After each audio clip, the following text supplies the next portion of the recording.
Bismillahirrahmanirrahim. Wabihi nasta'inu ala umuri dunya waddin.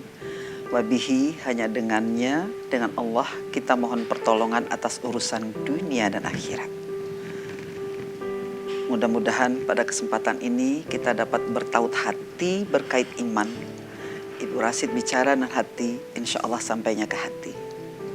Yang terhormat, bapak-bapak, ibu-ibu, orang tua murid Anissa Izada, serta anak-anakku yang aku sayangi. Puji syukur kita panjatkan ke Allah SWT, berkat izin rahmat karunia-Nya jualah kita dapat bertatap muka walaupun melalui online ini. Mudah-mudahan apa yang kita lakukan hari ini mendapat ridho dari Allah SWT. Bapak Rashid, Ibu Rashid mengucapkan terima kasih yang sebesar-besarnya kepada Bapak Ibu yang telah mempercayakan putra-putri tercintanya bersekolah di Anissa. Dan ini merupakan amanat yang harus kami pertanggungjawabkan di hadapan Allah. Selamat datang, selamat bergabung di Anissa dan Izada. Dimulai dari awal, mengapa hidup sangat berharga? Bapak Ibu cukup jawab dalam hati. Mengapa hidup sangat berharga? Karena kita akan mati. Apa definisi mati? Keluarnya ruh dari tubuh. Apa definisi hidup? Masuknya ruh ke dalam tubuh. Mana yang lebih dulu, hidup atau mati? Tolong Ibu Bapak pikirkan.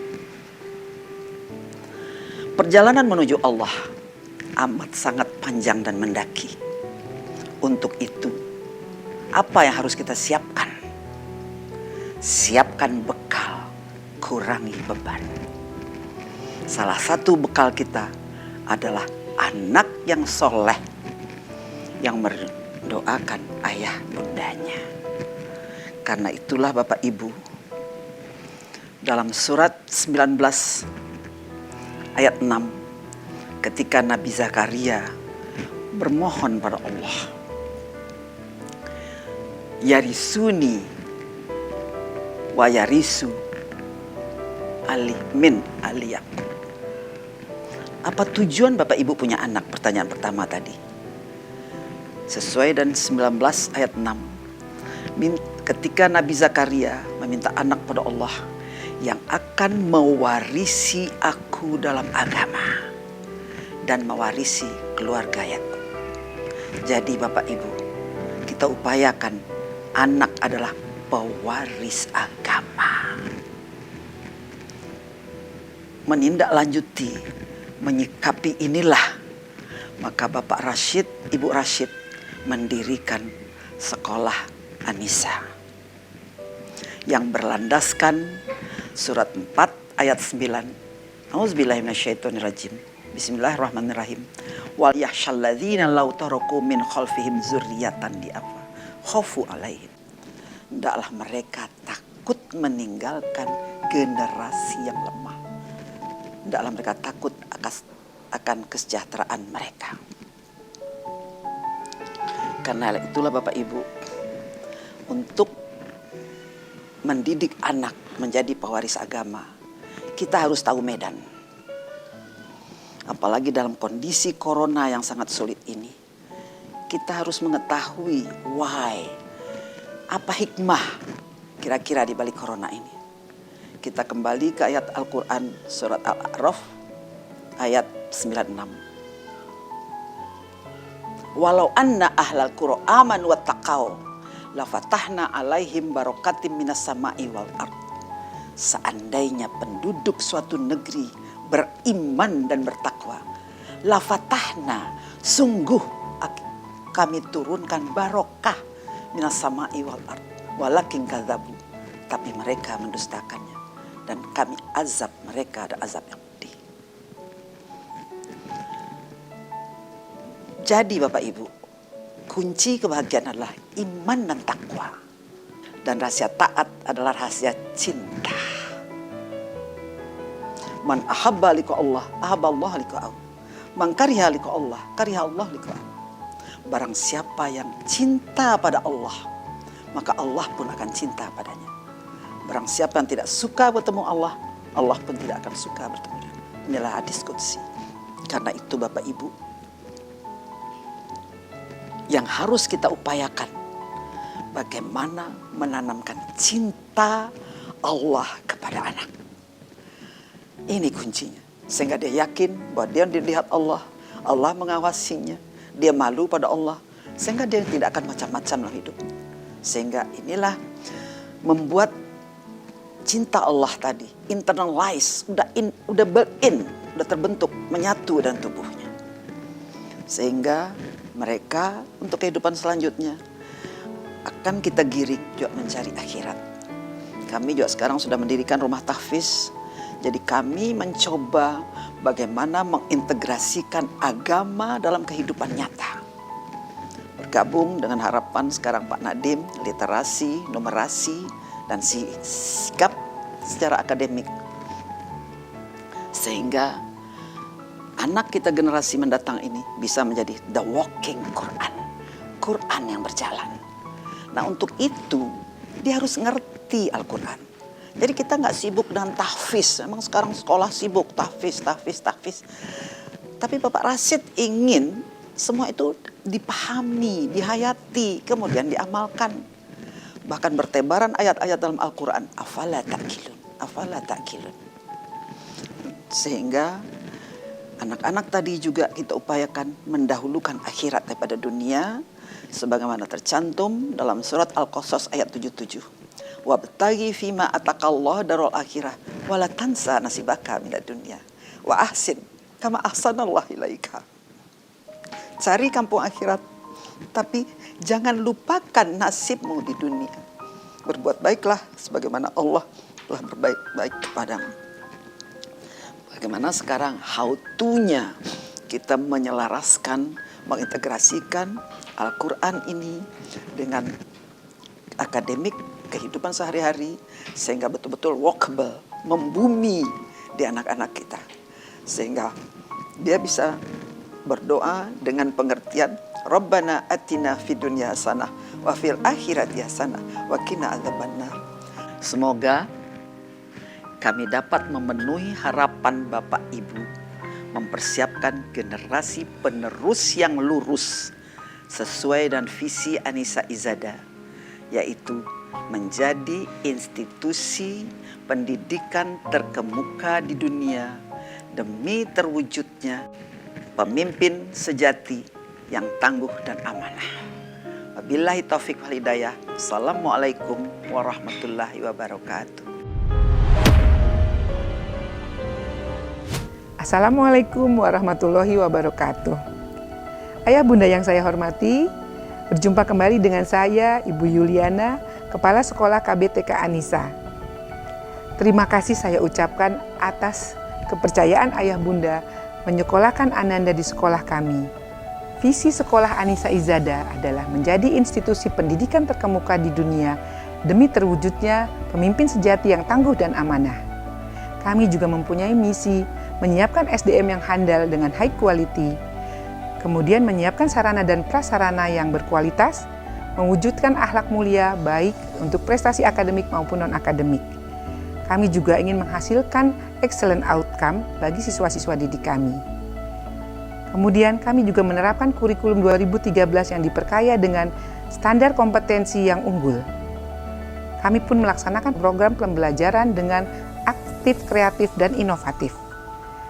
Insya Allah, orientasi kami adalah orientasi masa depan dan berkelanjutan demi mencapai efektivitas yang maksimal dalam visi yayasan.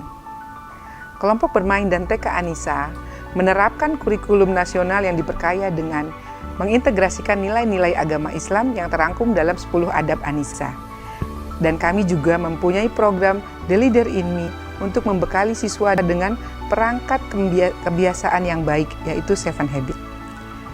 Ayah bunda yang baik, di masa pandemi COVID-19 ini, mau tidak mau kita harus bersinergi dalam rangka meningkatkan kemampuan belajar siswa kita. Karena anak-anak harus dilatih untuk juga bisa berubah pola belajar. Pembelajaran jarak jauh menjadi hal keharusan yang kita lakukan saat ini. Sekolah KBTK Anissa melakukan pembelajaran jarak jauh melalui dua sistem, dengan daring dan luring.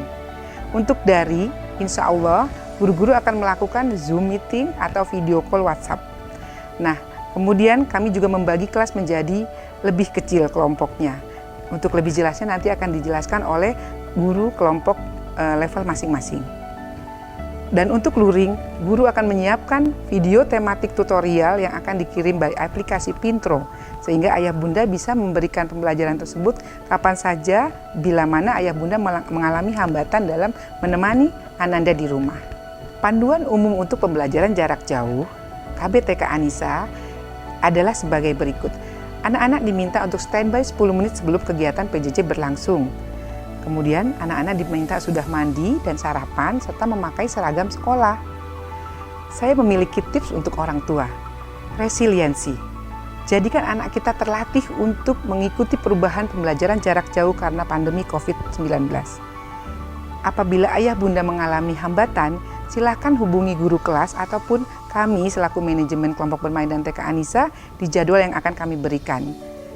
Target belajar siswa yang diprioritaskan adalah sikap kemandirian dalam mengikuti PJJ dan dalam mengerjakan tugas-tugasnya. Jadwal konsultasi untuk kepala sekolah, ayah bunda bisa menghubungi saya di hari Jumat pukul 1 sampai jam 3 sore melalui kontak WhatsApp 0812 874 2632. Dan untuk konsultasi dengan guru kelas bisa dilakukan sesuai perjanjian dengan guru kelas masing-masing. Kalau diperlukan, kami akan melakukan kunjungan rumah atau visitasi bagi anak-anak yang membutuhkan sesuai dengan izin orang tua dan protokol COVID-19. Demikian ayah bunda, sambutan dari saya. Semoga kita bisa bekerja sama secara maksimal dan kita bisa menjadikan anak-anak kita pemimpin sejati yang tangguh dan amanah. Billahi taufiq wal hidayah. Wassalamualaikum warahmatullahi wabarakatuh.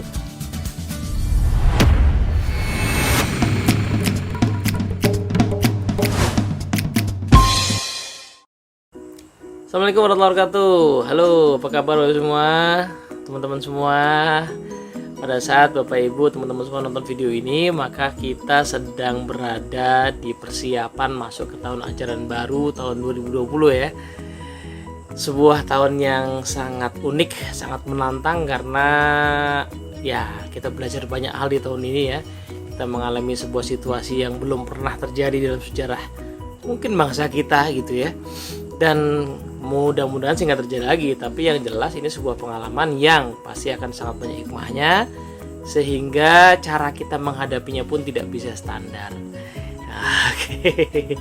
Nah, menarik sekali bahwa pada saat tahun ajaran baru ini dimulai, maka seluruh pihak yang berkepentingan dengan dunia pendidikan kita itu tidak punya buku manual.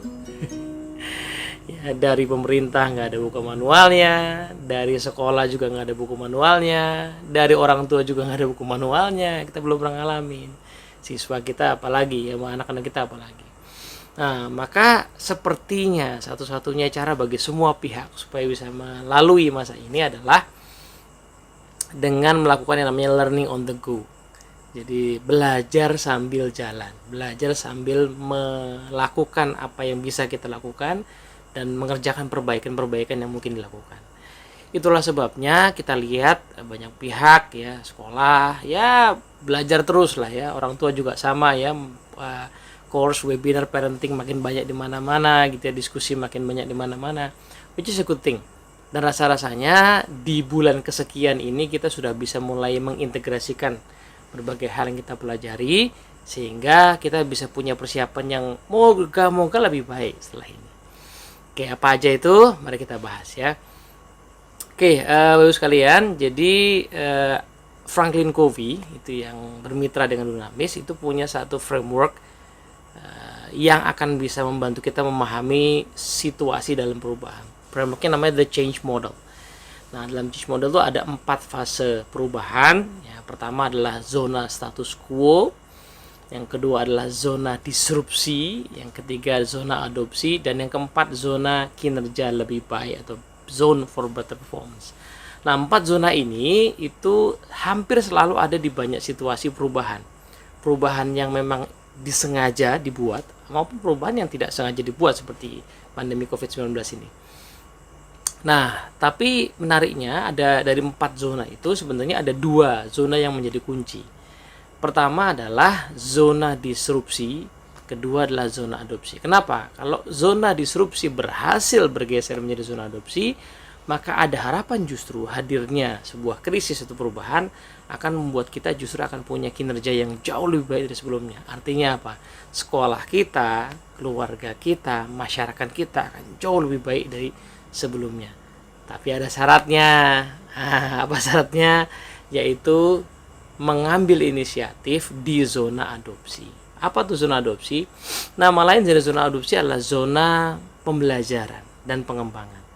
Jadi inilah zona ketika kita harus memperbanyak pembelajaran, eksperimentasi, eksplorasi, sehingga kita akan ketemu cara-cara baru yang nanti akan mengantarkan kita kepada zona kinerja yang lebih baik.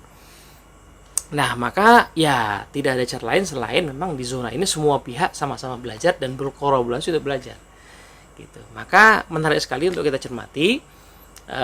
Sekolah-sekolah kita mulai menyiapkan ya skenario ya apa yang bisa dilakukan untuk masa pembelajaran jarak jauh yang diperpanjang. Sepertinya untuk masih banyak sekolah ya masih merasa bahwa sepertinya yang paling possible adalah PJJ ini diperpanjang. Nah, maka disiapkanlah berbagai macam protokol, juga berbagai macam metodologi yang akan dilakukan. Nah, tapi saya pikir apapun yang disiapkan oleh sekolah itu tidak bisa berjalan sepihak atau sendirian. Kita sebagai orang tua, saya juga kebetulan orang tua, sepertinya perlu juga menyiapkan diri kita untuk bisa menyambut inisiatif sekolah dan bersinergi untuk bisa menghadirkan suasana pembelajaran yang baik di rumah gitu ya. Apa aja tuh? Nah, mari kita bedah satu-satu ya. Jadi gini, Bapak sekalian, kalau kita lihat sebenarnya pandemi COVID-19 ini yang memaksa sebagian besar mungkin ya, at least di kota-kota besar untuk kerja dari rumah, belajar dari rumah, itu sebenarnya justru semacam mengembalikan kembali agak aneh juga ya mengembalikan lagi hakikat belajar sebagai proses yang harusnya senternya adalah rumah.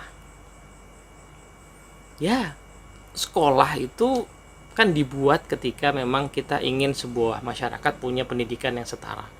So kita buat sekolah gitu kan.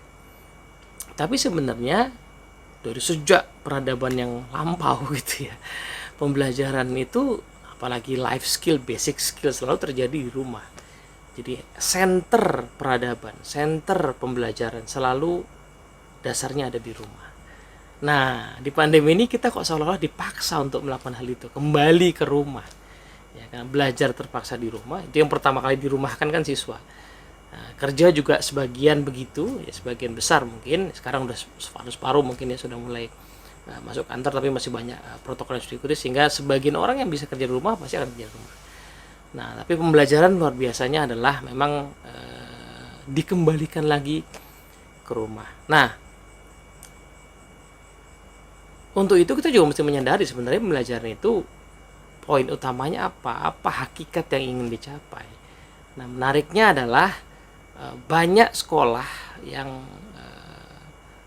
melakukan survei kepada orang tua itu menarik ya. Sementara orang tua itu termasuk saya ya masih terbawa budaya bahwa sekolah itu penting untuk misalnya mencermati nilai-nilai ya, angka-angka yang didapat oleh anak kita.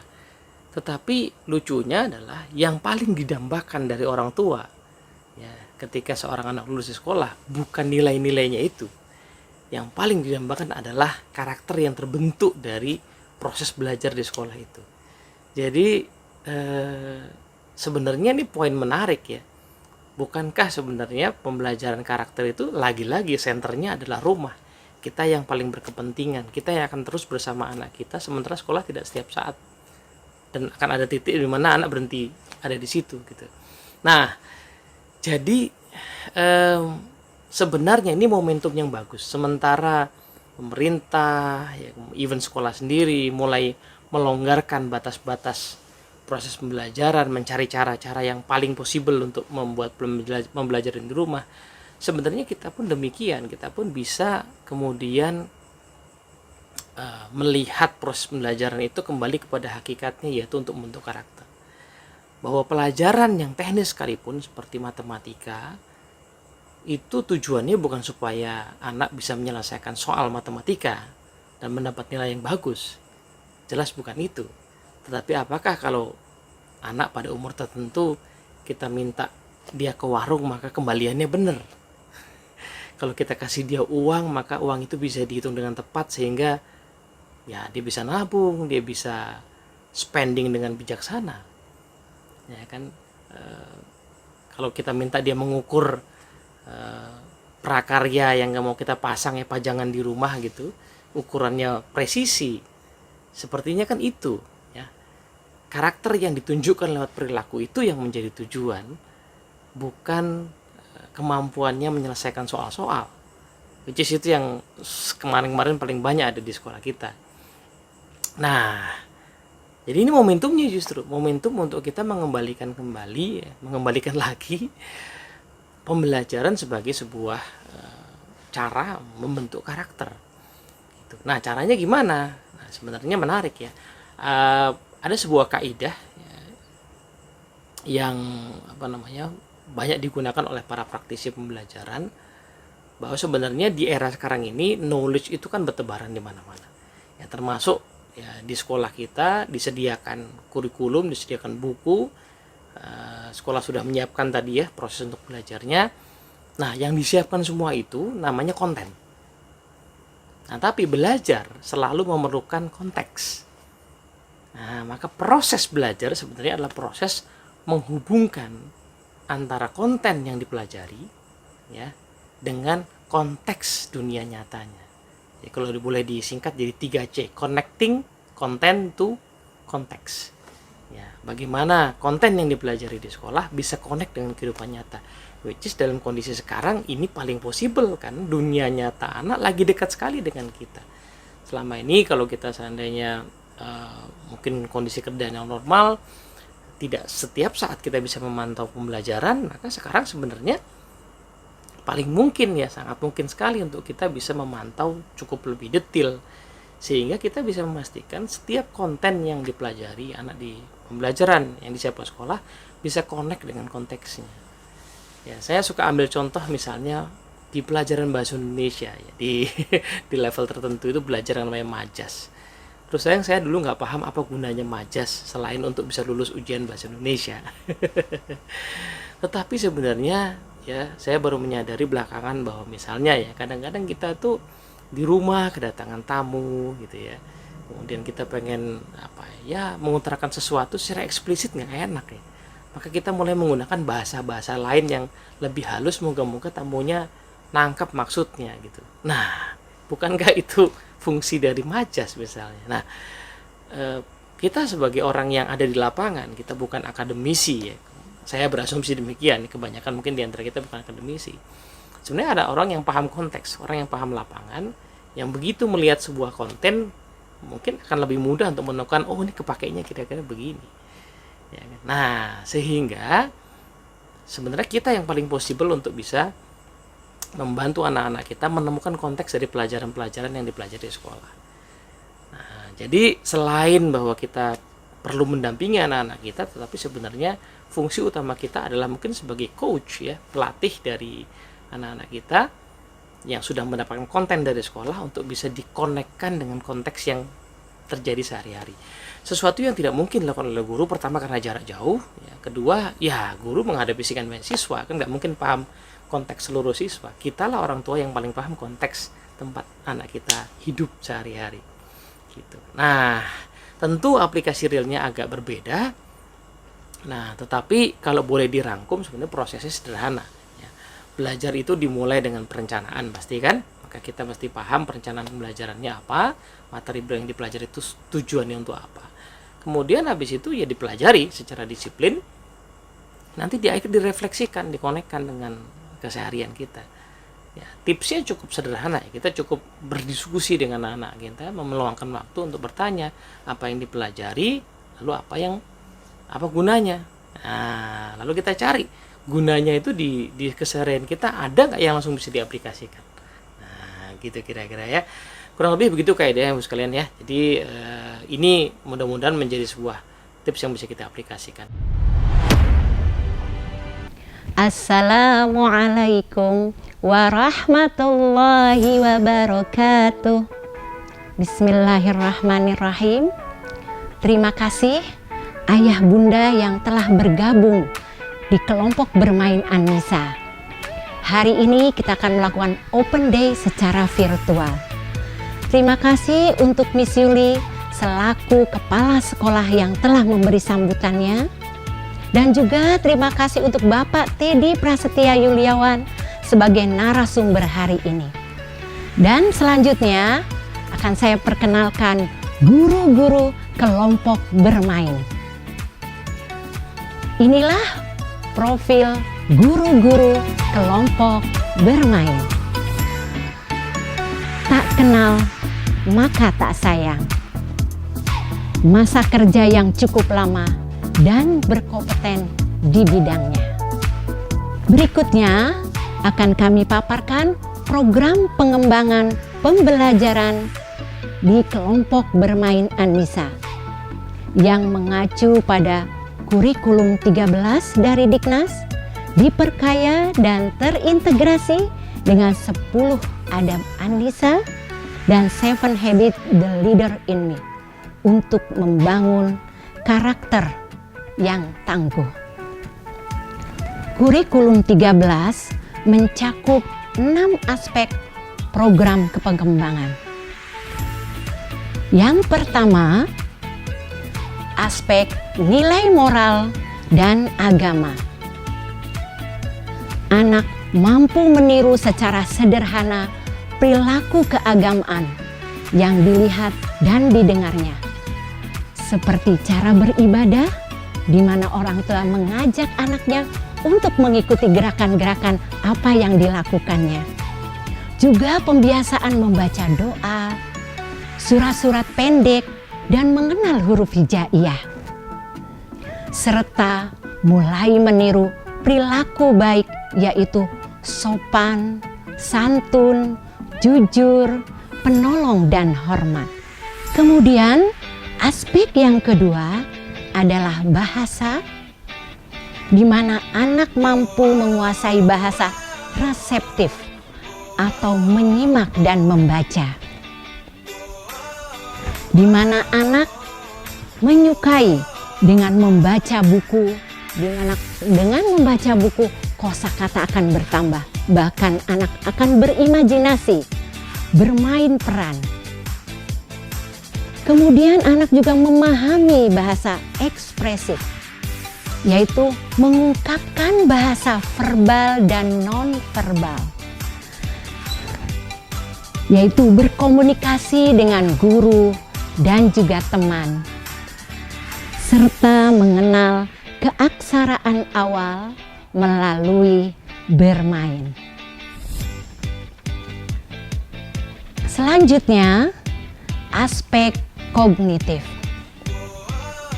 Anak belajar problem solving atau sebab akibat, berpikir logis dan simbolik,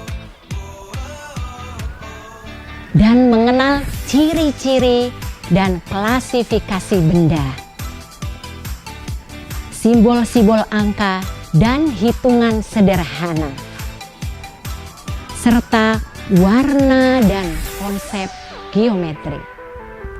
Aspek yang keempat yaitu fisik motorik, di mana anak mampu melakukan gerakan terkoordinasi secara terkontrol, seimbang dan lincah untuk melatih motorik kasarnya. Dan koordinasi mata dan tangan serta kelenturan jari-jari tangan untuk melatih motorik halusnya, seperti kegiatan meremas, merobek, melipat, untuk melatih motorik halusnya, serta cara menjaga kesehatan, di mana anak-anak diharapkan secara teratur mengukur tinggi berat badan dan juga lingkar kepala, serta makan makanan yang sehat, tentunya yang seimbang, dan juga membiasakan dengan memakan buah dan sayur. Kemudian aspek berikutnya adalah sosial emosional, di mana anak dibiasakan untuk menunjukkan reaksi senang, sedih, marah dengan wajar, mampu bersosialisasi, berinteraksi dengan guru maupun teman. Kemudian memiliki kemandirian, di mana anak-anak dilatih untuk bisa makan sendiri, merapikan tempat makan sendiri, memakai sepatu sendiri, dan bahkan apa yang bisa dilakukan sendiri, kita selalu memotivasi dan selalu membimbingnya untuk bisa melakukannya sendiri. Dan juga melatih bagaimana anak itu bisa menerapkan kedisiplinan. Seperti contohnya kita biasanya dilakukan di kelas, itu anak-anak supaya dia antri mau mengikuti aturan, dia harus berbaris sesuai dengan aturannya, sabar menunggu giliran. Dan juga disiplin merapikan kembali tempat mainnya, tempat makannya, dan juga apa yang telah dia lakukan. Semuanya dia lakukan sendiri agar dia juga bisa memberikan rasa tanggung jawabnya terhadap apa yang telah dilakukannya. Dan kemudian juga kita membimbing, melatih, dan memotivasi anak agar anak-anak bisa melakukan life skill, yaitu tentunya sesuai dengan tahap perkembangannya. Seperti contohnya toilet training. Kita harapkan anak-anak sudah tidak memakai kembali diapos. Jadi anak-anak sudah berani mengungkapkan, "Mama, aku mau pipis." "Miss, aku mau pipis, Miss." Mengungkapkan. Kemudian anak-anak juga berusaha mencoba untuk bisa memakai pakaiannya sendiri, memakai celananya sendiri dengan berlatih di rumah. Dan bahkan anak-anak juga bisa membantu orang tuanya di rumah, mungkin dengan cara menyapu atau bisa mengambil piring, kemudian bisa juga mengambil gelas untuk mempersiapkan makannya sendiri dan kembalikan ke tempat cuciannya untuk bisa mencuci sendiri. Tentunya ini dibimbing oleh orang tua. Yang terakhir adalah aspek seni, di mana anak dapat mengekspresikan diri melalui bernyanyi, menggerakkan badan sesuai irama musik, dan melakukan aktivitas seni seperti mewarnai, menggambar atau mengecat. Dan juga kita membangkitkan, juga memotivasi, menggali potensi anak dengan barang-barang yang ada di sekeliling kita, dengan membuat sesuatu bentuk dengan menggunakan berbagai macam media.